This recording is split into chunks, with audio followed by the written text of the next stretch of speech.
Hey, welcome everybody back to the channel. This is the Goonface Family TV, and I'm your host to do the most, Goonie. Yeah, man, today we're gonna be reacting to some old creepy TikTok videos, man. Is y'all ready? Is y'all ready? Don't get scared now. Don't get scared. Make sure y'all turn on the lights for this one. Hey, boy, I thought I seen something come. Boy, don't get me started, man. Last night I couldn't go to sleep, y'all. Man, I ain't go to sleep till like 4:30 in the morning, man. Scary, huh? Yeah, man, yeah. What it do? What it do, y'all? What it do, y'all? Come on in, double tap the live, subscribe to the channel, turn on your notifications so you can get notified every time I go live. Yes, sir. You know what it is. Let's go ahead and get this thing started, man. Hey, yeah. Let's go, y'all. Let's go. Let's get it on. Let's go.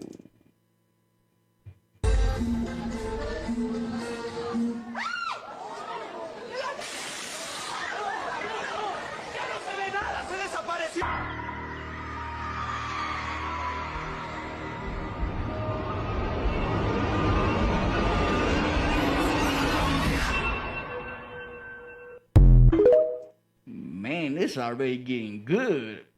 Hey man, what do y'all think about that? Y'all thought that was real? I don't know. It sounded kind of real though. I ain't gonna lie. It sounded kind of real from the people freaking out. But let's continue, y'all. Let's continue, man. Don't get scared. Let's go. Let's go. This is the legend behind La Lechuza. La Lechuza was said to have been a witch who lived in Mexico many centuries ago. She was eventually caught practicing witchcraft and she was tried and hanged for her crimes. When she was about to be executed, an owl flew over and she declared that she would take over the spirit of an owl. And she did exactly that. During the daytime, her spirit would be in the shape of an owl, but at nighttime, she was able to transform back into a human form and seek revenge on the townspeople that had her executed. La Lechuza is said to still be a witch that haunts the country of Mexico. There have been people all over who have claimed to have seen her transform back into a human form, who have claimed to escape her, who have caught her on camera. And the tale tells you to stay away from owls, for one of them could be La Lechuza herself. Hey, how many of y'all heard of the La Chusa? Hey man, I ain't gonna lie. I know I have. I know that's like a myth in the Mexican culture. Like when you a little kid, you don't want to listen. That's the first thing your parents gonna say. Hey, te va a agarrar la lechuza. No vas pa afuera. Especially at a certain time at nighttime. I ain't gonna lie, man. Hey, those lechuzas are real. I ain't gonna lie. Those things are real, bro.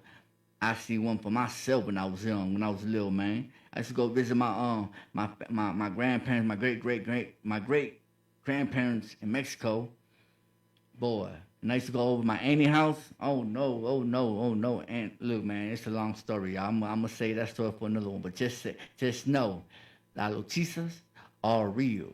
I believe in them. You know what I'm talking about? And I know a lot of my Mexicans out there, they believe in it too, man. Let's go.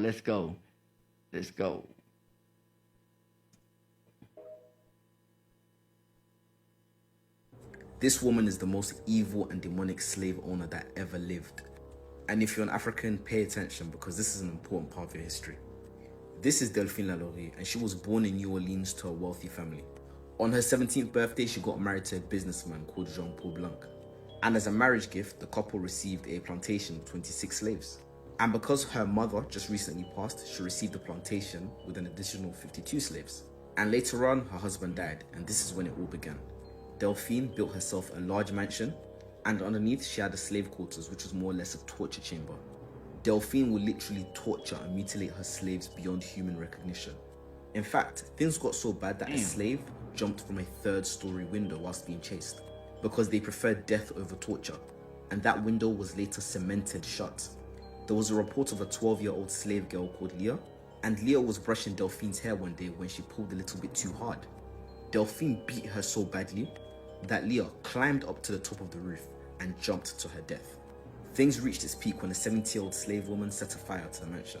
When police rushed in to contain the fire, they found that this 70-year-old woman was chained to the stove, and Delphine was rushing about trying to save her goods. The 70-year-old woman directed them to the attic, and when they got to the attic, They saw 7 slaves tied up, each bound with spiked iron collars, and they were mutilated with deformed limbs. Some had their intestines pulled out by their abdomens. Subscribe to my newsletter for more content like this. Well, damn. That's crazy, man. Hey, somebody in the chat said the story of Delphine appeared on American Horror Story. Hey, that's crazy, man. I need to go ahead and check that out. I need to catch up on that, man. I ain't gonna lie, man. Let's continue, man. That's crazy, though. If you don't believe in magic, then you must never heard of the Haitian Revolutionary War. Now we got some stuff to talk about.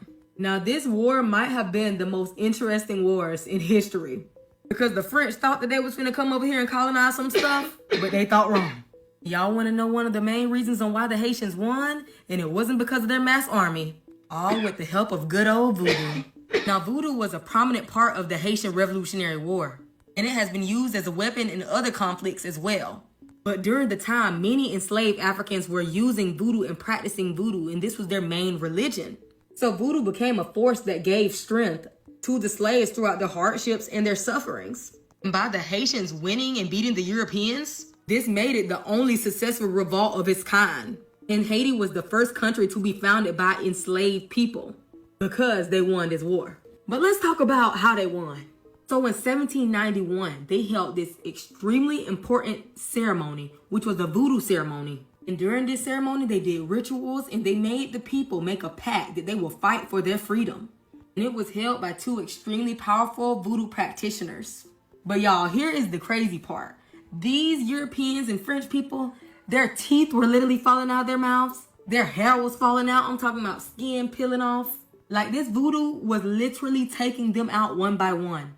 Like just imagine you got all these guns and these weapons and these people are literally having nothing and you're just falling out one by one. Like they were conjuring up spirits and everything, y'all. But this the part that they don't tell us about because I know they didn't tell us this in school. The Haitians was literally like using voodoo to like make like the European fallen soldiers like be on their side. So let's just say like a European soldier fall out or something happen. They could basically like conjure them up and to make them be on the Haitian side. So the people were like, what are y'all doing? But because it's really not the Europeans, it's really like some type of entity that they conjured up. And it was just a whole lot of crazy stuff going on, y'all. But that's why Haiti never been colonized. Like they really used voodoo to win this war and they won. But that's the part of history that they don't really tell us about. These people used their religion and their beliefs and their inner power to win. Like these people were literally enslaved. They beat the colonizers with their beliefs. And I feel like a lot of people don't know like the deep history of the Haitian Revolution because they don't teach us this stuff in school, especially in America. But let me know what y'all think about the Haitian Revolution because it is crazy. Like if y'all don't believe in magic, then just go look up the Haitian Revolution because voodoo was most definitely a prominent role and key role to the Haitian Revolution. Hey, man, you better believe it. You better believe it, man. Hey, that's that's like, you know, one of the main things that they practice, man. You know what I'm talking about? Haitians, you know what I'm talking about? In Haiti, you know, they practice that voodoo. So I can believe that they used that against them for the revolution of war, you know, for the revolution war, you know what I'm talking about? So I believe it, man. I believe they use that voodoo to get in there, you know what I'm talking about? Get on them and take them out, you know what I'm talking about? One by one. Yeah, man. Shoot. Hey, let's get it, man. Let's continue. Y'all, do y'all believe that they use voodoo to win the revolution of war? Y'all let me know in the comments, man. Let me know in the comments. Y'all double tap the live, subscribe to the channel, man. Let's go. Let's continue. I thought that this picture was from a movie, but it's actually real life. There's a man in a white mask and an all-white outfit that goes around the cities of Mexico terrifying the locals. And many claim that the stain around his mouth is blood. This is not an old story. It is still happening right now today. It started in 2023. Nobody knows his identity. All they know is that he likes to run around, dash between cars, and steal from stalls. Most people report that he's actually very, very calm and friendly and approachable. Others claim that he is actually insane and you need to stay away from him. The people that said that he is insane claim that he charged at them late at night and even followed them all the way home to their doors. Locals have compared him to the clown from the Terrifier movie, They're claiming he's the real-life Terrifier if people don't get this under control. With most of the locals just ignoring this guy, there's a small group, about 10 to 20% of them, that say someone needs to call 911 and figure out who this guy is. I'm also curious, who is this guy and why does he do this? And what is up with the blood stains around the mouth? Here's another picture the locals captured of him, and this is happening in the streets of Coacalco, Mexico. Hey man, I don't think that's blood around his mouth. That might be some boo-boo. Hey man, hey man, he gotta get that straightened out, man, for real. Hell yeah. Yeah, y'all double tap the live, man. Double tap the live. Let's go. Trigger warning for this topic. This is a very disturbing topic. You already know in Mexico a lot of crazy stuff happens. People who end up getting in the mix of like the crossfire. There's also a lot of kidnappings, right? And a lot of people going missing. So now what I'm going to talk about is Las Madres Buscadoras, which is basically this organization of mothers, a bunch of women who gather up looking for their loved ones who have gone missing. And they don't know if they got kidnapped, if they got killed, if they're still alive, but they're on the search for them. And during the searches, they unfortunately find bodies, remains. ¿Quién busca? A mi hija. ¿Cuántos años lleva ya buscándolo? En mayo cumple 2 años. ¿Nos puede contar un poquito de su historia, cómo se dio cuenta, cómo que estaba desaparecido? Supimos ese mismo día porque se lo llevaron de su casa. Él estaba en el patio en su casa y llegaron y lo amenazaron 3 hombres con armas y le dijeron que saliera de su casa. Y salió él y se lo llevaron en un carro y no es definido pues dónde se lo llevaron y pues ya no supimos nada de él. I couldn't help but feel really like sorry for Damn. him. Obviously, if you're in that situation where one of your family members just got kidnapped or one of your family members is missing, you're already like on edge. But I feel like it's even crazier if your family member disappears in Mexico. Yeah, of course. And now the creator of the one Not that specific crazy. group in Nogales, Sonora, her name is Patti. And what happened to her is that her son was going to work. They ended up stopping at El Oxxo, right? They were gonna get some water, some like hydrating fluid so they could like work. And then out of nowhere, some people with like weapons ended up stopping them and saying to one of his co-workers, yo, you gotta come with us. But since he was there, he ended up getting taken too. So he's been missing since 2015 and she's still like looking for him to this day. And then also there's another video of another guy on TikTok. He's also with another group of Madres Buscadoras. En Tonalá, aquí están, que es difícil pues porque ellos están buscando a una persona desaparecida y el encontrar les mueve muchos sentimientos. Aquí no sabemos qué puede ver ahí abajo, hay mucho escombro, pero en la parte de aquí arriba, en esta parte de acá, You're gonna see it. les voy a enseñar nada más muy brevemente. Quitaron las escaleras, pero nos llegaba el olor, entonces ahí pueden ver moscas y... What the fuck? Hey man, that's crazy, bro. That's crazy, man. Hey, I ain't gonna lie. I ain't never heard of that organization. You know what I'm talking about the mothers. But hey man, I don't doubt it, man. I believe that. You know what I'm talking about? Like it might just be the cartel, man. I'm pretty sure it's the cartel. I ain't gonna lie. I'm pretty sure it's the cartel, man. Allegedly, this is all for educational purposes only, okay? Let's continue, y'all. Let's go. Hey, y'all double check the live, man. Subscribe to the channel. Turn on your notifications so you can get notified every time I go live, baby. This is the Goonface Family TV. Let's get to it, Goon Squad. Yeah. One of the most disturbing things about this whole David and Celeste situation is while this sick man was cutting up the bodies with chainsaws and all type of unimaginable things, he was also preaching about the Bible. Now, sometimes, not always, but sometimes when somebody becomes very religious, it's because they're hiding something very bad. Now, from the outside looking in, bro, you might look and be like, damn, bro, this dude's doing God's word, preaching about the Bible to his fans, bro. He's a good guy, man. In reality, he's a demon. This is why you gotta watch out, man. Just because somebody has all this knowledge does not mean they are in a high vibration. Now, look at all these Catholic priests. So this is where I get confused with this whole religion stuff. So you're telling me that David could just ask for forgiveness and he's going to heaven like that? Just like Jeffrey Dahmer, bro. Like, it's hard for me to wrap my head that if we're going by religious rules, all of Jeffrey Dahmer's victims are probably in hell. And Jeffrey Dahmer, since he became a born-again Christian, he's in heaven, bro. Like, that just doesn't make sense to me. But I don't know, man. Let me know what you guys think. Eskimos are... Hey, I I don't think it really works like that, bro. Like, I don't know. I don't know, man. You know what I'm talking about? You believe whatever you want to believe in, but I feel like you shouldn't be forgiven that quick. You gotta, you know what I'm talking about? Like especially for somebody that did a lot of killings like that. You know what I'm talking about? That unalive a lot of people. You feel me? Like, I don't know, bro. But excuse me, y'all. But who am I to judge? You know what I'm talking about? I ain't nobody to judge. Hey, everybody believe in what they want to believe in. It is what it is. Let's go. Real. What? Have you ever seen an Eskimo? You haven't. They're Mexican people that have been deported from America. It's called Operation Muy Frio. Look that up. They're taking Mexicans here and deporting them. But guess what? They're not deporting them back to Mexico. They're sending them to Alaska. They're sending them to Antarctica. They're having them build cities. These things called cold cities. That's why they're called ICE. Holy Christ. You ever seen a Mexican in a parka? It's just an Eskimo. Scared yet? You should be. Whoa, that makes a lot of sense. I ain't even gonna cap. I ain't even gonna hold you, man. I was just thinking, before he even said it, I was just thinking in my head, like, is that why they call them ICE? Hey, I can believe it, bro. Hey, man, look. Hey, you better believe it, man. You best believe it. Allegedly. Let's continue, y'all. Let's continue. But that's crazy, man. That's crazy. Crazy work. Let's go. This is seriously crazy stuff. Wow. So, what do you think? How long have they been bringing children blood sacrifices to that pyramid?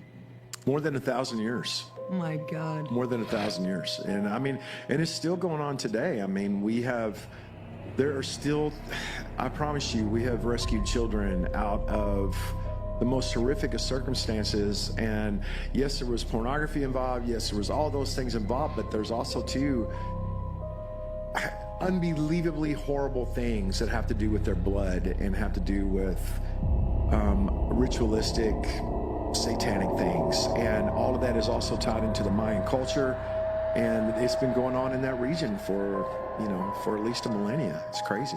Oh my gosh. So do the setup. Were you at the pyramid when you saw this being? No, I wasn't. I had been at the pyramid. I had been there. But even at the hotel we stay at, there's a giant rock that has a giant's footprint in it. And it's part of the floor of the actual hotel where we stay at. There's giant sightings around there. There's giant footprints within the rocks. There's megalithic structures. And it's just part of the local culture down there. And the mythos of the narrative down there is that there are giants here. And I had really thought that most of that was just, myth and things like that until I actually saw one, and that changes things. That explains why a lot of children are being missed, or going missing in Mexico. If you think about it, I'm just saying, allegedly, y'all. I'm just saying, you know what I'm talking about? If they still doing, blood sacrifices, with little people, then that explains all the missing kids in Mexico if they're doing it in the pyramids. You know what I'm talking about? I'm just saying, just gotta put two and two together, y'all. Y'all gotta put two and two together. Yeah, it's just for educational purposes. You know what I'm talking about? Yeah, let's go. Let's continue. Note that Arizona is considered a hotspot for alien abductions. It's estimated that there are around 12 to 1,400 reports every year of people claiming to have encountered extraterrestrials. Now, there was this man named Chris. Chris and his 5 friends decided that they were going to go camping about 30 miles east of Flagstaff. Now, him and his friends, they set off for this 3-day camping trip from Phoenix. And along their route, they find this small little convenience store. So they stop off to get some supplies. As they're walking up to this place, they notice this older Native American man sitting out front. And he starts saying some stuff, but it was in like the Navajo language, so they didn't understand what he was talking about. And he kept pointing to the sky and saying the same thing over and over again. So when they go inside this store, they talk to this lady behind the counter. And they say, who's that man up front? She goes, oh, that's my grandfather. He doesn't speak English, and he has dementia. And sometimes he, just says random things. And when he was younger, his brother disappeared, and he always has this memory of his brother being taken, and so he thinks that his brother was taken by the stars. So they thought, that's kind of weird. It's kind of creepy. So they get in their car and they end up going to their campsite. Well, at night, one of Chris's friends has a guitar. So he starts playing some songs and they start singing along. That's when they notice this strange star up in the sky. But it wasn't a star, it was moving.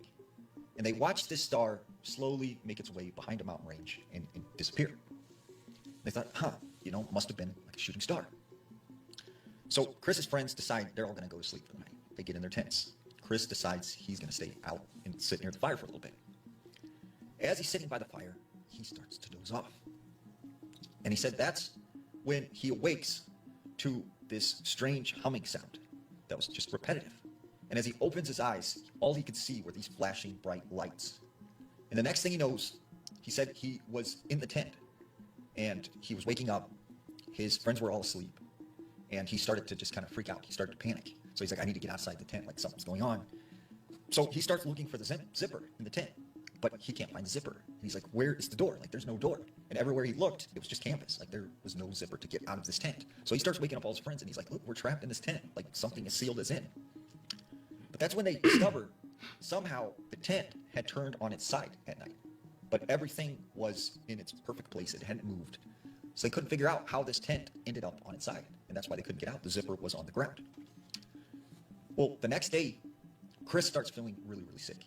And he's vomiting. And he's tired. And he didn't want to do anything. So his friends say, maybe we should go back into town. Like, you're not feeling good. I don't think this is a good idea. But Chris is like, no, I'm fine. I'll get better. Like, let's just stay. So that night, they go to bed. They're all in their tents. And at 3 a.m., all of them wake up, except for Chris. And for some reason, they had this very uneasy feeling. And that's when they started to hear these strange vocalizations. It sounded like some kind of weird language or chatter going on outside the tent. And right at that moment, Chris stood straight up and he started to scream. But it wasn't a normal human scream. It was something else. And they said Chris started to contort his body and twist and turn, and they didn't know what to do. Finally, they get Chris to wake up, and he has no recollection of what happened. But he is terrified. The next morning, they tell him, we should really leave. We should get you back home. Like, something's wrong with you. And he's like, no. I'm actually good. Like, I feel much better. Like, let's stay one more day. So the next day, they go hiking, and, he feels better again. But that night, when they go to bed, he starts having this dream. He said in the dream, he was out in the desert, and there were all of these faces following him, just staring at him. And he said he kept seeing these flashing lights coming from behind the mountain. The next thing he knew, he woke up, and he was in the middle of the desert. And he had no recollection how he had got there. So he makes his way back to the campsite. And when he gets there, his friends are freaking out, like, where did you go? Like, what happened? And he goes, I don't know. I just found myself in the middle of the desert. And they said, well, you told us you were going to go use the restroom, and you never came back. And he's like, I don't remember any of that. So right at that moment, they all hopped in the car, and they left. And he said he couldn't help but remember what that man had said about the stars taking his brother. Man, I don't know. I think he was just yapping, man. But how do y'all feel, man? Do y'all believe in aliens? Y'all believe Arizona is a place where a lot of people get abducted by aliens? Y'all let me know in the chat, man. What's up with it, man? Hey, y'all let me know, man. Let me know in the comments. Let me know in the chat. Do y'all believe in aliens? Do y'all believe this man was just yapping? Is it all cap? Do y'all believe in UFOs? You know what I'm talking about? Y'all let me know what's up, man. Let's go. Let's continue, y'all. Yeah. Hey, don't forget, tonight is Wednesday night Rap Wars, baby. So make sure all my independent artists tap in with me tonight. You know what I'm talking about? If you want your music played, all you gotta do is donate. Let's go. This is this whole conspiracy theory, bro, that they were testing children, bro, for fucking psychic abilities. They would take them out the classroom. Most of the time, it wasn't even anybody that worked at the school, bro. And I remember that when I was getting taken out, bro. And then they'll put those fat ass white bulky headphones on you, bro. And they'll be like, whatever side the shit rings on, bro, you raise your hands. So I you did the bus in the right. I did that shit at West School, I think. What? I was watching this YouTube video, bro. CIA documents that say that yes, they indeed conducted psychic experiments inside the schools, bro. And they said, one of the documents said, I quote, this is almost an exact quote, I think, if I remember correctly. Schools, especially very young, bro, is the best place, bro, to conduct psychic tests. So, that's something to think about, bro.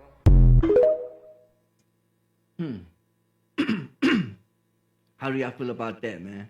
I remember taking those tests at school. You gotta put them big ass headphones on, and I guess they're testing your hearing. So whatever side you hear that beep at, you raise your hand or whatever. You know what I'm talking about?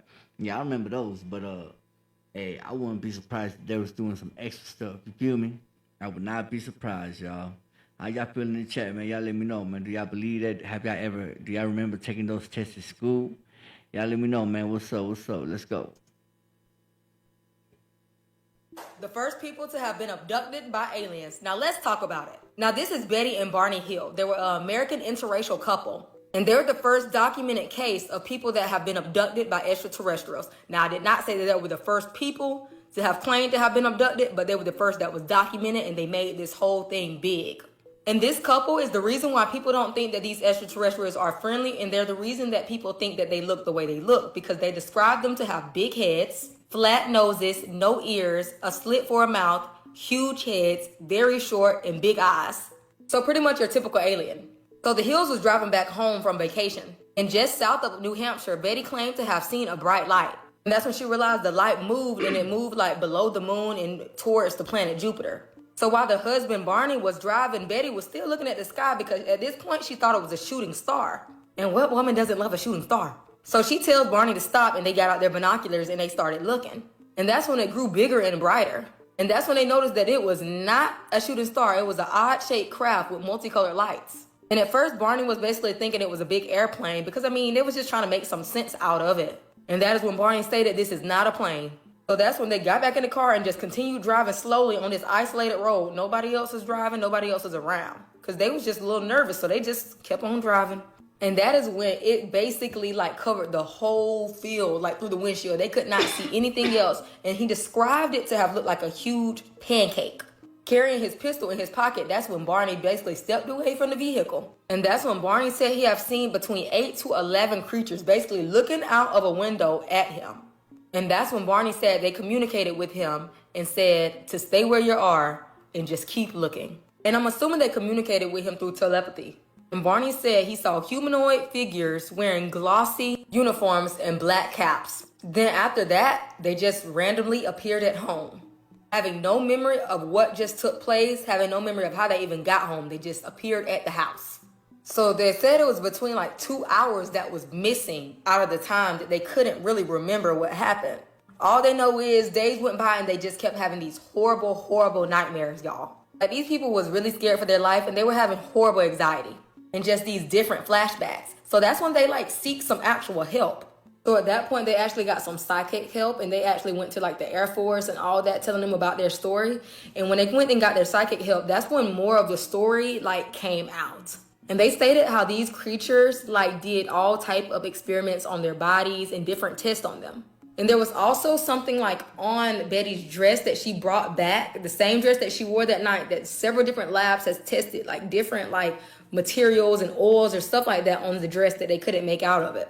And she even said they show her this star diagram or this star map, and she literally drew out a whole demonstration of what it looked like. And she said that they told her that that's how they get to time traveling through different dimensions and different stuff like that. Come to find out, it was an actual picture. The picture was actually a whole star system that's a real star system in the universe. And it's the 1960s. Who knows that? Who just knows that like that? Now, some people believe that this was all a hoax and that, none of this actually really happened.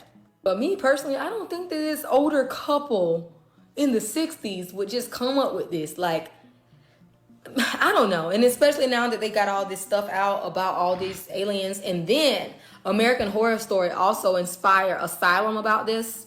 The interracial couple and the woman got abducted by the aliens, and they did all type of different experiments on her and, impregnated her. And then on another season of American Horror Story, the double feature one with Dwight D. Eisenhower signing an alien treaty, it took place in the 50s when all these different alien abductions was happening. So I'm thinking the 50s and the 60s was alien abduction heat. That's when a lot of the stuff that was going on for real, and it was a lot of weird occurrences. But let me know what y'all think. Do y'all think that Betty and Barney really did experience this? Or do you think that it was all just for publicity? Because people will do it. But let me know what y'all think in the comments. I don't know, man. It's kind of tricky to say. You feel me? Like, I believe in aliens or something like that. Like, I believe we're not alone on this planet. You know what I'm talking about? Or, you know, of course this ain't the only planet. So, you know, I believe we're not alone. I think there's other creatures out there. You know what I'm talking about? But I don't know, man. Are they walking among us? You never know. You never know. But y'all let me know what y'all think in the comments, man, the chat, man. Yeah, y'all let me know what y'all think, man. Do y'all believe in aliens? Was this cap? Was this real? Do y'all believe that you know, in the 50s and 60s that there was already starting to run a narrative or already trying to run an agenda with aliens trying to put fear in the American people to control. I don't know. Y'all let me know, man. Let's go. Let's continue, y'all. Let's continue, man. I don't put it past the government, bro. I do not put it past the government. I'm just saying, allegedly, you feel me? For educational purposes only. Let's go. Look what this guy had to say about the government hiding Nephilim giants in their military bases. Greg Renrich, that was one of the things that he told me. He's the one that was talking about seeing the giants in the deep underground military bases. He said that one of the first things that they had to do before he was allowed to go into S4 or S20 or any of the others, they made him sign an affidavit saying, you're not allowed to use the name Jesus Christ in these underground facilities, not even if you stub your toe or anything. And he said that he saw 10 to 25 foot tall giants in these underground bases and said that they were, you know, human scientists and other people working side by side with them. He said that they even came right out and said they were the Nephilim. They came right out and said it. Said that, you know, basically we're preparing for an intergalactic war with God. And they believe that they're going to win. Where are they getting this they're going to win from? And why are you not allowed to say the name Jesus in these underground facilities? Jesus said, just like in the days of Noah, so will it be in the coming of the Son of Man. During the days of Noah, the fallen angels and their offspring, the Nephilim, were influencing, corrupting the human race to live in sin. And we know in the book of Genesis, God says that the wickedness was so bad, he had to flood the entire earth. And we know God had to do this in order for the Messiah to come through Noah's bloodline to redeem us. The enemy doesn't want people to know there's power in the name of Jesus. Use your authority to stomp out that dirty lying devil in Jesus' name. Hey, how y'all feel about that, chat? How y'all feel about that? Do y'all believe there's a real giant somewhere underground working alongside scientists, you know what I'm talking about, ready for an intergalactic war against God? How do y'all feel? What do y'all believe in? Hey, I'm just giving out the information. Whatever you choose to believe, you believe in. You know what I'm talking about? That's on you. I'm not telling you, or I'm not putting something to your head for you to believe anything I'm saying or showing you. This is only for educational purposes only, man. Yeah, man. It's the Goonface Family TV, y'all. Y'all double tap the live, subscribe to the channel if you haven't already, and turn on your notifications. You can get notified every time we go live or drop a new video. And make sure y'all tune in tonight. You know what I'm talking about? Make sure y'all tune in tonight for Wednesday Night Rap Wars. You know what I'm talking about? All my independent artists tapped in with me, man. Yeah, man. Let's go. Let's go.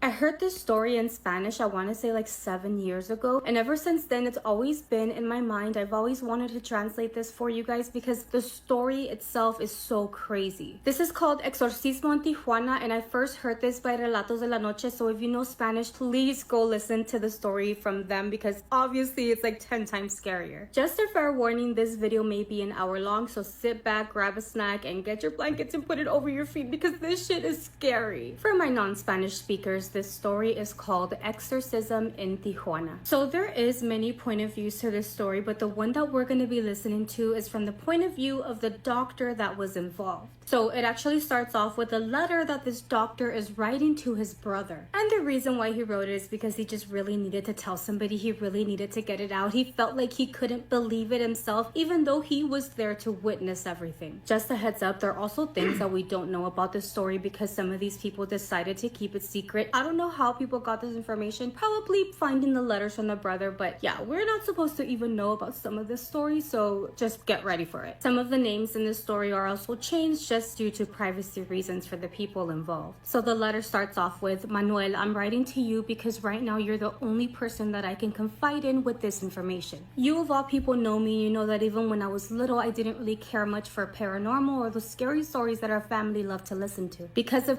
Man, I hope this story is not really 36 minutes long, bro. To be honest. I hope it's not. What's the deal? What's up with everybody in the chat, man? How y'all doing? How y'all doing, man? How y'all doing? Make sure y'all double tap the live, subscribe to the channel, and turn on your notifications so you get notified every time I go live. You know what I'm talking about? And like I said, remember, man, tonight is Rap Wars. You feel me? We're going to keep it going. We're going to keep it going. Please, Lord, don't let it be 36 minutes long. This, I need you to remember that. I need you to remember that I wouldn't make up anything. I need you to remember that what I'm about to tell you is real and it's true and I witnessed this. I need you to believe in me because I'm having a really hard time at the moment believing in myself even. I also want to ask that you don't share this story with anyone. He starts to explain that about a week ago, he got a phone call from his friend Rogelio that he had when he was... Damn, this story is really 36 minutes long, boy. Y'all bear with me, chat. Let's see what she talking about, man. This better be good. Damn, lady, this better be good.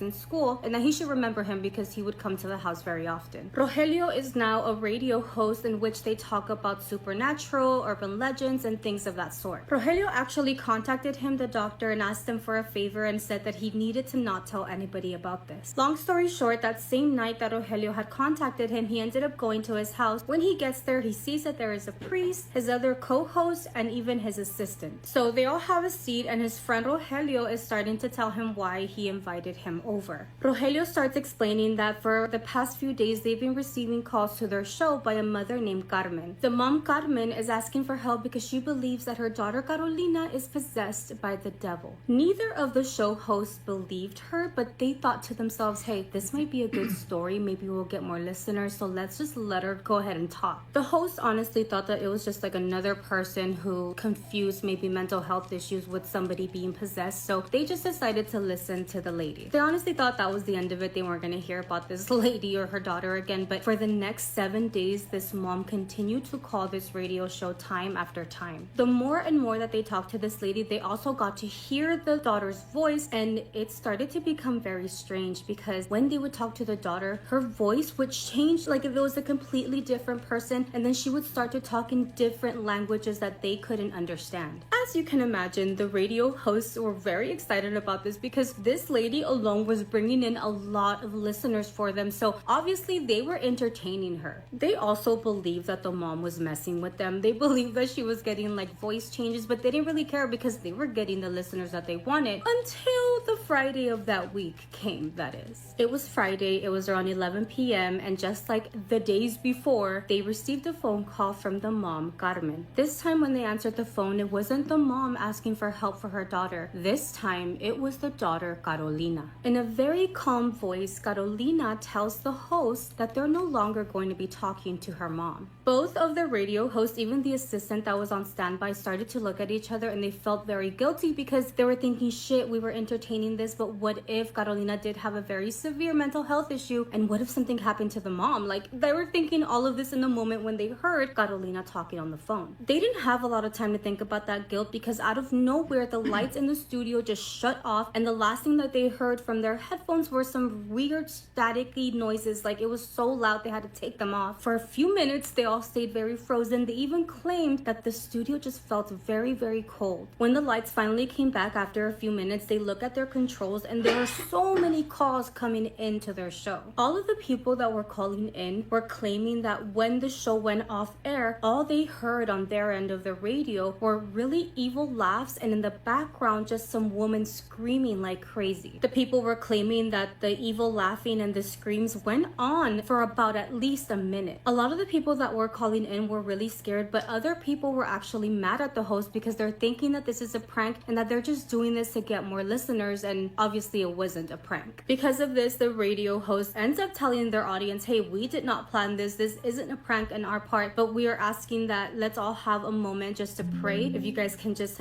stay silent for a moment, let's all pray about this, because sincerely, this isn't a prank. We did not plan this. They did go on with the show that night, but they made it a point not to talk about Carmen or Carolina or anything of that situation. The following morning, the show host and the assistant got together, and not only did they get together to talk about what topics they're going to be on the show that night, but they wanted to call that lady Carmen to see if she was okay. When Carmen actually answered the phone, everybody just, breathed a little easier. They ended up asking the lady Carmen for her address because they were going to take her case very seriously and see how they can help her, and the lady was really appreciative. Just as a side note, this show had dealt with things like this. They have helped some of their audience before, which is why they do have priests that would usually go with them. When they got to the lady's house, they started to apologize to her that they weren't taking her seriously every time she would call day after day, and about the phone call the night before and how crazy that was, and they were really worried. And Carmen just started crying out of nowhere. Carmen explained to them that she has not been calling the show day after day. The only time that she called the show was the first night that she talked to them. I have fucking chills. The daughter was calling, but it was the mom's voice day after day after out of. Damn, that's creepy, man. I ain't even gonna lie. Hey, this story's getting kind of good, y'all. It's getting kind of good now. So basically, the daughter was still possessed, calling the radio station, talking like her mother. Man, let's continue, y'all. Let's continue. It's getting kind of creepy, y'all. Ooh, let's go. Nowhere, a scream just interrupted their conversation, and it was coming from upstairs in Carolina's bedroom. So again, the doctor is writing this letter to his brother, and he's like, what these show hosts described to me that they saw in Carolina's room made me think that they were on drugs, because up until that point, they were still just explaining what is going on to him. He still wasn't involved yet, so he didn't know what to make of all this. The doctor, who again is writing this letter to his brother, he in the letter is like, I need you to keep reading. I need you to believe in me. This is just the beginning. We have not even gotten started to the part where it gets crazy. After what they saw in Carolina's room, the mom went running to get this pastor that lived near the house, and the show host actually left and called a priest that they knew in Tijuana. By the time they all went back to Doña Carmen's house and gathered with the priest, with the pastor, the mom, Carmen, was crying hysterically. They noticed that the mom's dress was full of red stuff. It almost looked like blood, and that the pastor that had been staying with her for the moment was covering his nose with a napkin, and he was also filled with red stuff. His assistant had also stayed there with them while he went to Tijuana and get this priest, and he said that his assistant was literally sitting by the door sweating so much, almost like if he was holding the girl in. The father, Carlos, that he had gotten from Tijuana, ended up walking into the girl's bedroom, and everything seemed very silent, very still. After spending 5 minutes inside the girl After spending 5 minutes inside the bedroom with the girl Carolina, the priest comes back.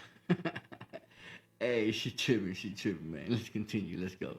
Back out and tells him he needs to go back to Tijuana, and that's where they took him, and they were waiting for him, and they noticed that he just kept making phone call after phone call. While this was all happening, they ended up going back home because it was going to take the father a little longer to do whatever he had to do. The radio host actually decided not to do the show that weekend, and they wanted to focus on this case. They ended up getting a phone call by Father Carlos saying that it was approved for him to take care of this girl, but they needed to transfer the girl to where he was. Father Carlos actually sent 2 of his workers, and then the 2 show hosts and the assistant ended up going to the lady Carmen's house. When they got there, Carmen was already outside, almost like if she was waiting for them, and when they got off, she started to tell them that Carolina had been screaming all day, but that her voice sounded like a male voice. She also claimed to have seen Carolina floating above her bed in her bedroom. When the men walked in the living room, it almost looked like a tornado had hit it, and when they all walked into Carolina's room, she was sitting at the edge of her bed just smiling. She turned to look at them and say, "Okay, I'm ready to go with you." They were obviously very cautious. They were scared that she was gonna attack them, but surprisingly, Carolina was very calm the entire ride, and they ended up getting to the church. It was only when they got to the church for Father Carlos that Carolina just started laughing. Then she would just start talking to herself like in a low whisper where only she could hear. Almost like if she was talking to somebody in secret, and then she would go back to laughing, almost like a child that was doing something wrong. So we're back to the doctor writing the letter. That bitch was talking to the demon, boy.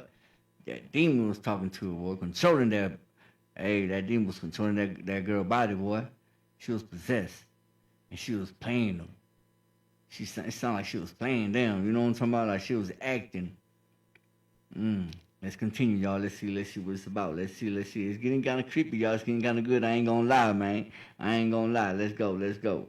And he starts to explain that as he's listening to the story, he's starting to believe more and more of what the show host is telling him, and he's also a little confused because he's like, well, if all of this is happening, like, what do you need me for? That is when Rogelio, the show host, explains to him that they took her to Father Carlos just the day before, and that Father Carlos has been with her all day yesterday, but that they need a specialist. They need somebody who can see her medically, and he explains that he stupidly agreed and even told them that he wanted to see her that same night. They all agreed that he could meet her that night. Unfortunately, the show host and the assistant, they had to go do a show, but that Father Carlos was gonna go with him to meet the girl. So he gets in the car with Father Carlos and they're on the way to the church, but he explains that he started... Hey, they said, hell no, you gonna do it by your damn self. We got a show to do. Hey, they want me to go with that man. They scared, boy. To see shadows on the road. Like every time there was a stop, he could swear that somebody was standing next to his window and that the streets were just like eerily deserted. He didn't express this to Father Carlos, but he said that at one moment Father Carlos looked at him and said, "I could feel it too. I know what you're going through and I could see it as well." He says that Father Carlos just tells him God is with us and that's all you have to think about. This is where he says that he starts to feel very serious because in that moment he was looking at Father Carlos and he's like, if someone with immense amount of faith, someone who is close to God, is looking at you with fear in his eyes, you know you're about to confront something very, very serious. They parked the car like a block away from the church, and that Father Carlos was trying to make conversation with him, but he just couldn't talk to him. He was so distracted. He claims that as they're walking towards the church, he could feel someone just breathing down his neck. He finally paid attention to what Father Carlos was saying, and he realized that he wasn't conversing with him. He was actually praying as they're walking to the church. He also noticed that Father Carlos was not looking at him anymore. He was looking forward. So he followed where he was looking at, and he sees that there... Hey, Father Carlos was shitting bricks, boy. Hey, he knew what he was getting himself into. He knew hey, man. Hey, that boy was praying all the way up, walking, praying. Hey, that man was scared, man. I would be too. Hell, you gotta confront a demon, a possession of a demon, an exorcism. Hey, man, it's crazy, y'all. It's crazy. Let's continue, man. Yeah, man. Y'all let me know how y'all feel so far, man. Hey, y'all double tap the live, subscribe to the channel. Make sure you turn on your notifications so you can get notified every time I go live or drop a video. And don't forget, y'all, tonight is Wednesday Rap Wars. You know what I'm talking about? Yes, sir. Wednesday night Rap Wars. We're doing it tonight on my independent artists. Y'all tap in.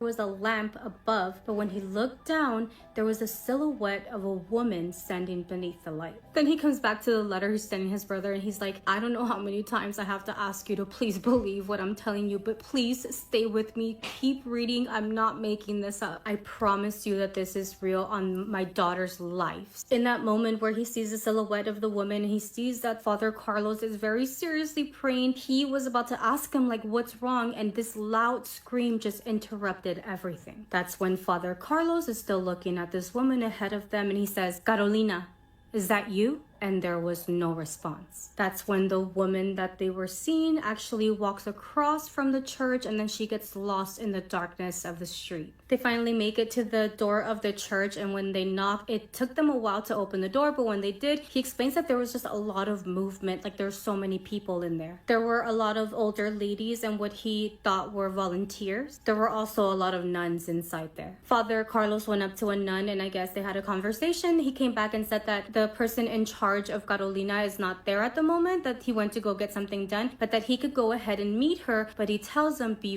very careful. He also tells them do not go in there by yourself. Do not go in there alone. I wouldn't even want to go in there alone. He explains how it seemed that people have been there like all day and night because there was food, there was coffee, like people. All right, what did I miss? What did I miss, y'all? Y'all let me know what's up.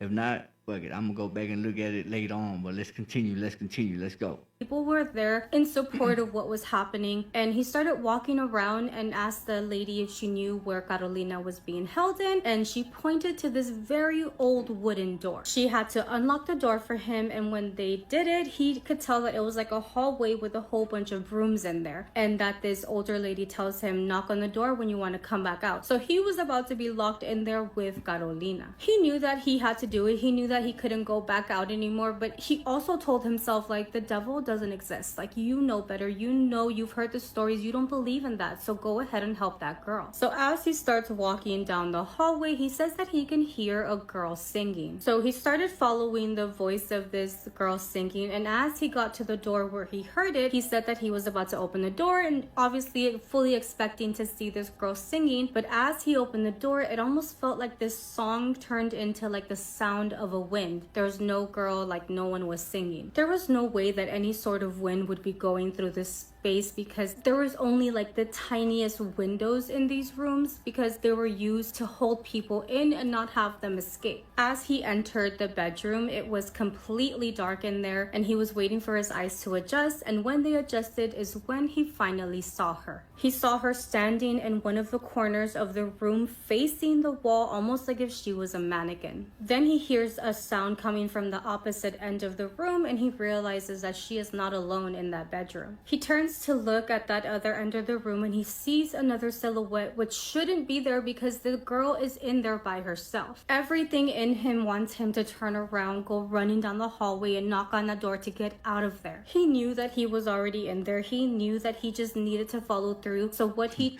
he knew he done messed up. You know what I'm talking about? Hey, that man knew he done messed up, boy. He done messed up. Walking in that room, he done messed up. Yeah, man. Yeah, he won't finna go nowhere. He ain't going nowhere. He gonna have to deal with it. Yeah, man. Yeah, man. How y'all put in the chat? Y'all let me know how y'all put in the chat, man. So far, it sounds like a pretty good story. They didn't make this into a movie, man. God dang. All this talking, all this yapping. Oh my God, she's talking to me to death, y'all. I'm talking about. Let's continue.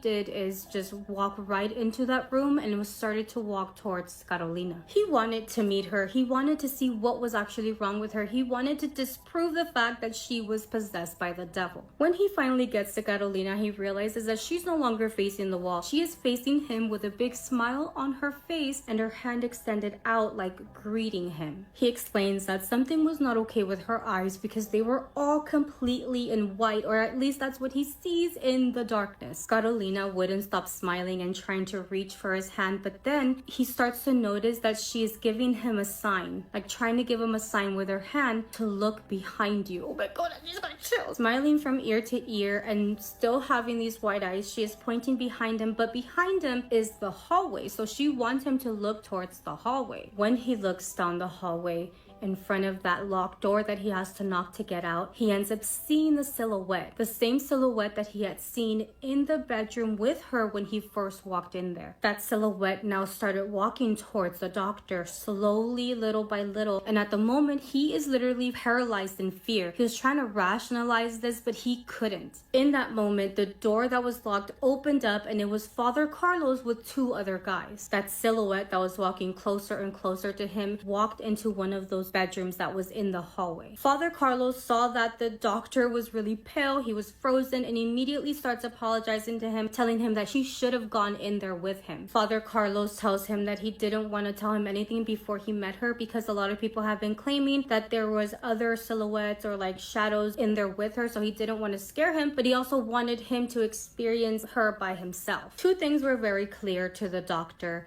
People were also seeing the same silhouette that he has, and that the silhouette that him and the father had seen outside under that light post was definitely Carolina. So by the time morning came, they actually got a phone call by Rogelio, the show host, and he was saying that he wasn't going to talk about Carmen or Carolina, and a lot of people that night before were calling in because they wanted updates on the situation. They knew it was the right thing to do, and even during that time when all of this was happening, they stopped taking calls altogether. During that call, they were also told that two priests would be visiting Carolina in a week so that they could try to help her because they were specialists on what was going on. So basically they were approved for an exorcism. One of the priests was from Philadelphia and the other priest was coming from Chile. Basically all they had to do was wait. They just had to wait for those two priests to get there and hopefully they can help Carolina. The priest that was coming from Philadelphia actually got there a little earlier, but he insisted on talking to the two show hosts because he just wanted to make sure this wasn't a prank or a game or something that they were making up for fun.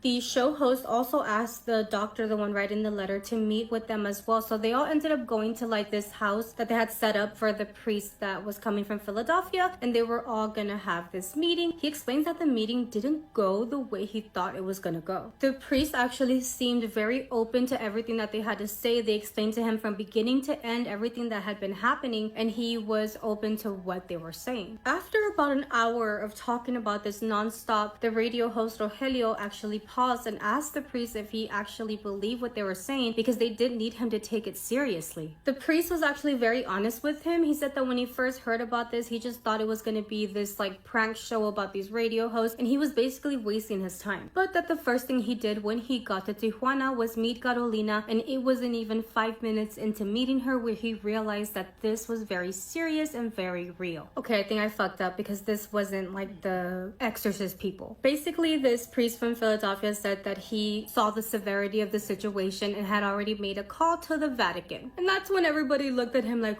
fuck, like this shit is getting real. The priest starts talking to all of them and he's like, you know, there's no coincidences in this kind of case. She presented to you for a reason. She made you get involved in this for a reason. And I suggest that you guys stop doing the show at least until we resolve this thing. Which is so true, because like, why would she call in pretending to be her mom? Why would she do all this saying, hey, my mom, you're not gonna talk to my mom anymore? Like, what is the reason behind all of this? She literally involved them. Now I'm like questioning myself. Why? Actually, I don't want to know why. I'm so scared. Man, hey, I don't know why. Hey, maybe she was plotting. You know what I'm talking about? And it probably wasn't even her. It was probably, you know, the demon that had possessed her body, man. Hey, I don't know how y'all feel about this, man. So far about on this, man. What's up? How y'all feel about it, man? How y'all feel about it? Y'all believe in exorcism and exorcists? Y'all believe those are real?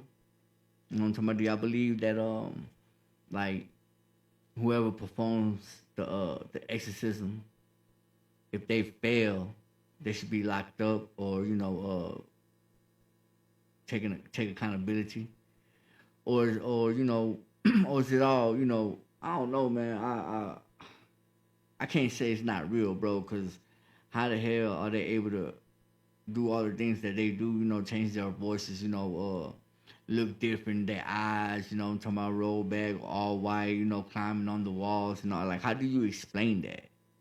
You know what I'm talking about? Like, how do you explain that that's not what it is? You know what I'm talking about? Like, it sounds like an exorcism to me, you feel me? Like, it sounds like a person that's possessed by a demon. You know what I'm talking about? I don't know, man, you know, it's crazy, man. You know, let's continue with the story, man. Let's continue. What's up, DLD? What's the deal, baby? Hey, y'all remember, man, tonight is Wednesday night Rap Wars. So all my independent artists tap in, you know what I'm talking about? And make sure if you want to get your music played, all you got to do is donate. Yeah, man. It's the Goonface Family TV. And I'm your host, the do the most. Goonie, baby. Let's go. Let's go. Yeah, man, let's continue, man. Let's wrap this thing up, man.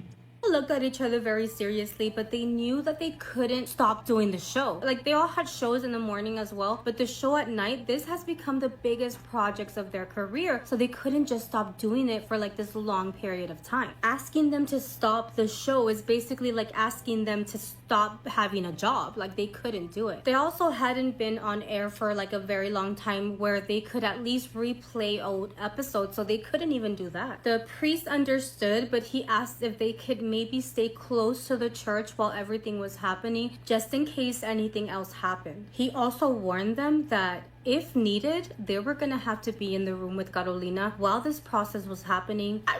I would have run away, bitch. By this time, it was Friday and the guys had to do the show, and this time they did open up the phone lines again like normal. Because of everything that was happening, they didn't have time to prepare any like stories to tell, so they were gonna need people to call in and share their stories for the radio show. Before they started taking calls, of course, in the radio show, they told everybody, hey guys, do not call asking about Carmen or Carolina. When we have an update, we'll let you guys know. So if you are calling, please don't let it be about them and let it be about your stories. They basically warned them that if they asked about them, they would be disconnecting the phone call. Towards the end of the show, some lady's phone call caught their attention because she had sworn to see like this woman with a white gown walking around her house at night. She claimed that this lady would look into their windows and things like that, and they thought that it would be a really interesting story, so they went ahead and pushed her call through. That's when they started to pay attention to the details that this lady was telling them. The woman that the lady was describing looked exactly how Carolina was dressed that day that they went to pick her up. Even worse, when they asked the lady like where she was located, this lady gave an address that was very close to the church where Carolina was. The weirdest thing though was that the woman was saying that this silhouette, this thing that she would see, she had always seen ever since she was little. That call accidentally dropped, so they still had time to take another story, and there was another caller on the line. When that last call was pushed through, both of the hosts were very quiet, very silent, because they realized that the voice was of Carolina. Before either of them knew what to even say, because obviously it's Carolina's voice, she then tells them, I will be seeing both of you very soon. So Rogelio's co-host Lino was the one who responded to her and said, yes, we will be seeing you very soon during the process that's happening right now. That's when Carolina responded to him and said, no, you'll be seeing me before. Oh my God. As soon as she said that, the lights started flickering, and that's when Rogelio just disconnected the call. They still had a few minutes left on the show, but Lino was looking at Carolina standing on business, boy. Hey, let's go. Rogelio like, we're ending the show right now, and that is what he did. Both of the hosts left that cabin. They ran into the assistant. There was also another lady that worked at the radio station, and they were all terrified from that call. They ended up getting a phone call by like the higher ups asking why they stopped the show before they should have, and they just lied and said that they were having technical difficulties. But that's when the higher ups tell them that like the whole show got disconnected when they got Carolina's phone call. So basically the last thing that they heard was them saying that, oh, this call from the prior lady got disconnected, let's pick up another call, and then the show ended. So it was much longer than that, you know, those minutes that they were claiming. So to them, they had been off air for a lot longer than they thought they had. They're very curious about this, so they went back to listen to what was aired just to see, and they were right. As soon as they got the call from Carolina, it went static and nothing was heard to anybody. After this, they all went home, but at different points of them, you know, on their way home, they all claimed to see this silhouette of a woman who was basically just watching them. By this point, they started doing the exorcism on Carolina, and they start to explain like, you have no idea the process of an exorcism. If you watch a scary movie, it is nothing like that. It is such a long process, and the way the priests have to be there the entire time, and it's just tiring, it's intense, it's crazy. He explains how these priests are literally like tag teaming each other in. The entire time they're trying to expel this out of her, and when they get tired, another one comes in. It's like a never-ending process. The doctor explains that even he has slept in the hallway while they're doing this exorcism on her, and it's just a vigorous process. Again, he's writing the letter to his brother, and he's like, you're not gonna believe what I saw when they first called me in there. He explains that, damn, it takes that long, man. Like, it literally takes days and days and days, you know, for an exorcism to be completed. Like, you know what I'm talking about?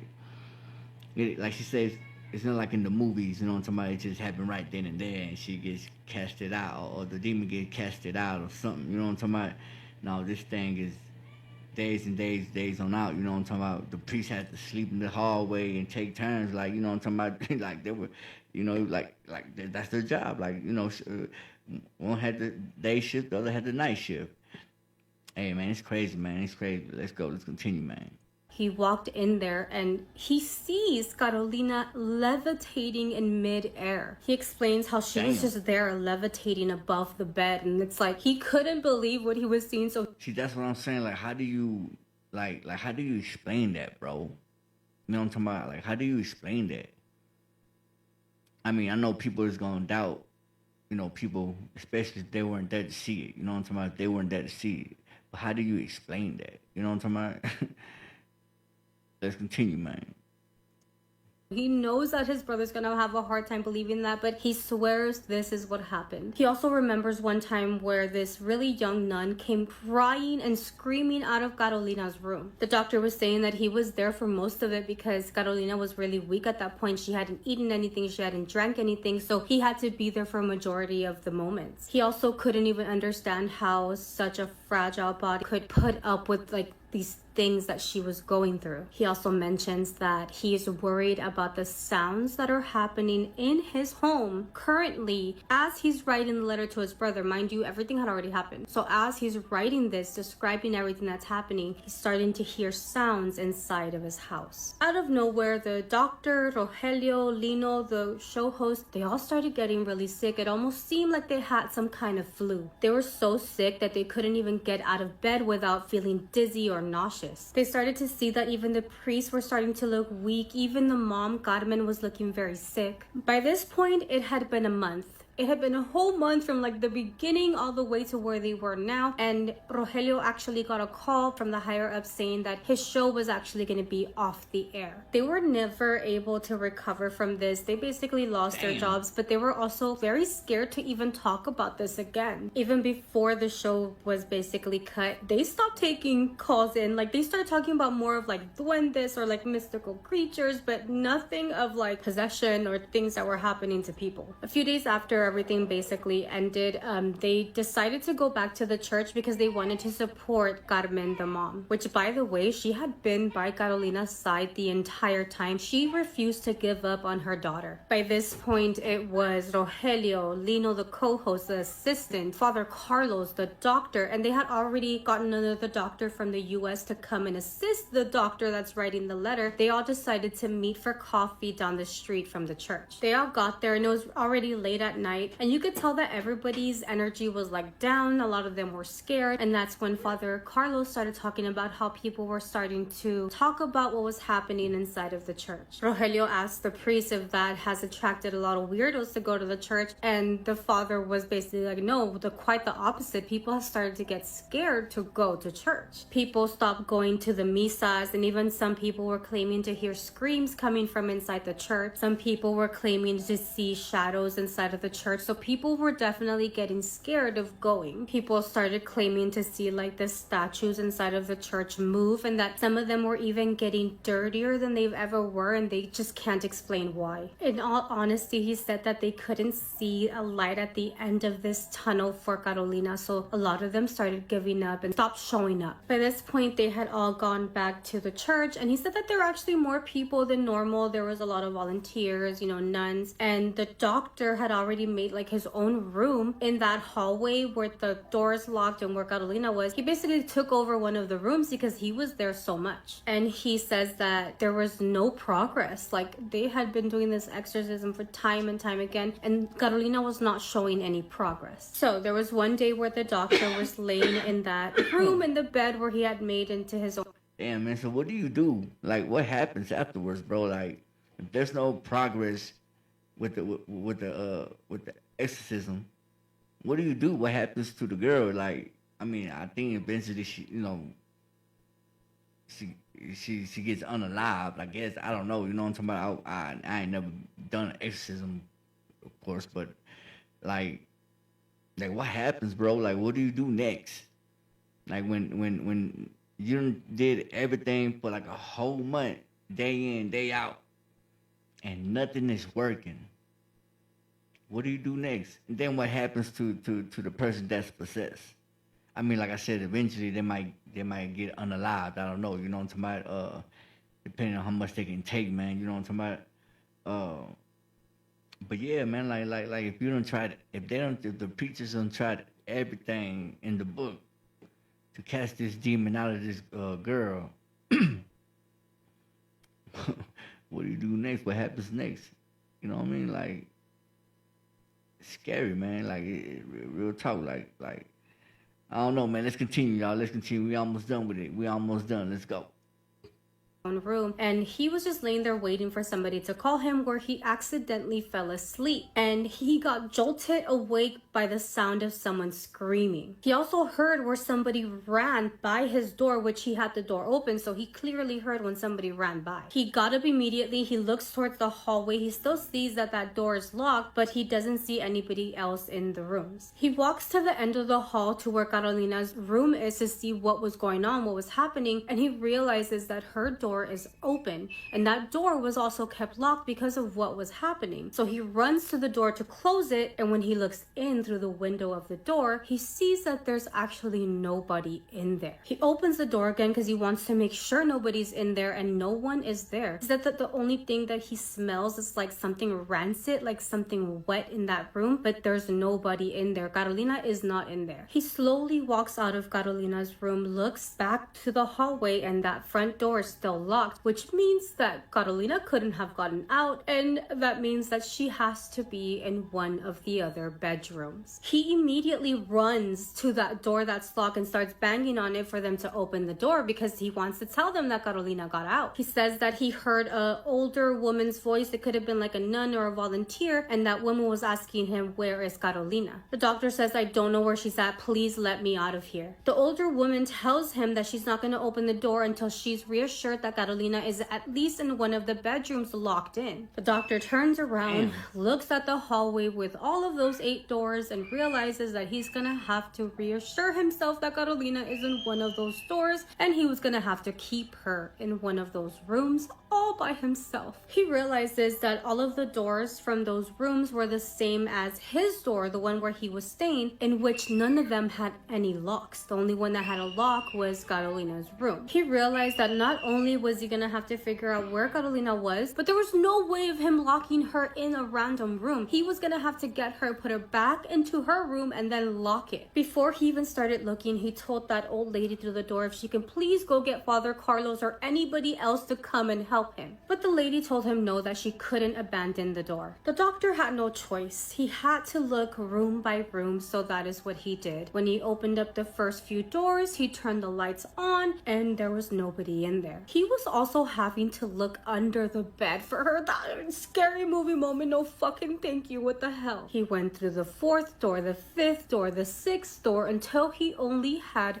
one more room to look into. And it just so happened to be the bedroom that was right across from where Carolina's room was, where he could lock the door. She was in there. She had to be in there because she wasn't in any of the other bedrooms. He got the door handle. He twisted it very slowly, but when he opened up the door just like a little bit, he didn't hear anybody in there. He knew what he had to do. He had to very quickly open the door, turn on the lights, see where she was, make sure she was in there, and then close the door again, because that's what his plan was. Because he didn't know in what condition she was going to be in, or if he was going to be able to even get her from that room to the room where she should be in. He literally talked himself up. He knew this was going to be the scariest thing he had to do, like, in his whole life.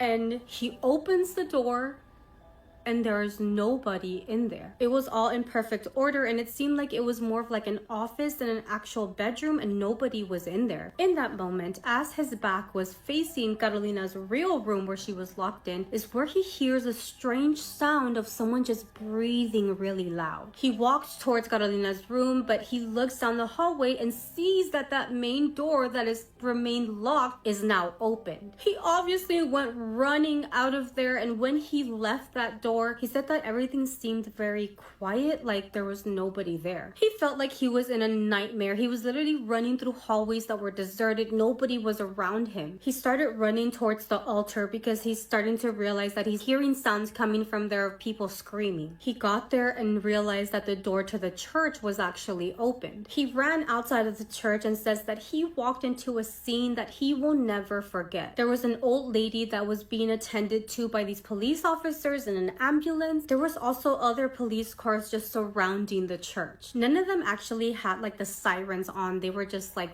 there. Like if there something happened, but it wasn't like an emergency. On the other side, he could see that there was a priest and a nun running away from the church, and that's also when he saw Rogelio's assistant walking towards him. The assistant was like dripping and sweat, and obviously the doctor's like, what is happening? What is going on? Carolina had escaped at the same time that some of the priests were leaving that hallway. When they found her, she was standing by the altar in front of where like the priest gives his sermons, and she was laughing and dancing and basically making fun of the people that were there. She was even acting like if she was the priest, like if she was giving a sermon to people. When people saw that, they knew it was Carolina. They all started running. Some of them went to where the priests were, the exorcist priests, to get them because Carolina had gotten out. It was total chaos. Some of them lost vision of her, so they didn't know where she was until people outside of the church were screaming. They sounded scared, and they knew that she was outside of the church now. By this point, everybody left the church. The co-host of the...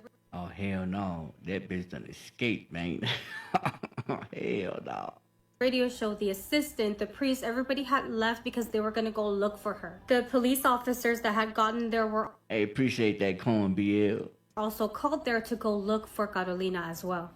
Appreciate all the gifts, man. Appreciate all the gifts. Appreciate all the gifts. And the donations, if you donated or not. You know what I'm talking about? Doctor actually decided to go near that old lady that was with the police officers to see if she was okay, because apparently maybe someone hurt her while everybody was trying to run out of the church. And the lady said that she was doing better now, and he decided to ask her, was it you, the one outside the door that wouldn't let me out? But the lady was like, no, there had been nobody in the church for a very long time. The only person that was inside of that church was the doctor. The old lady voice on the other side of the door was Carolina, who had just escaped, telling him to go and look door by door, make sure that he locks her in one of the... It was Carolina's voice the entire time, pretending to be an older lady. Oh my God. Damn.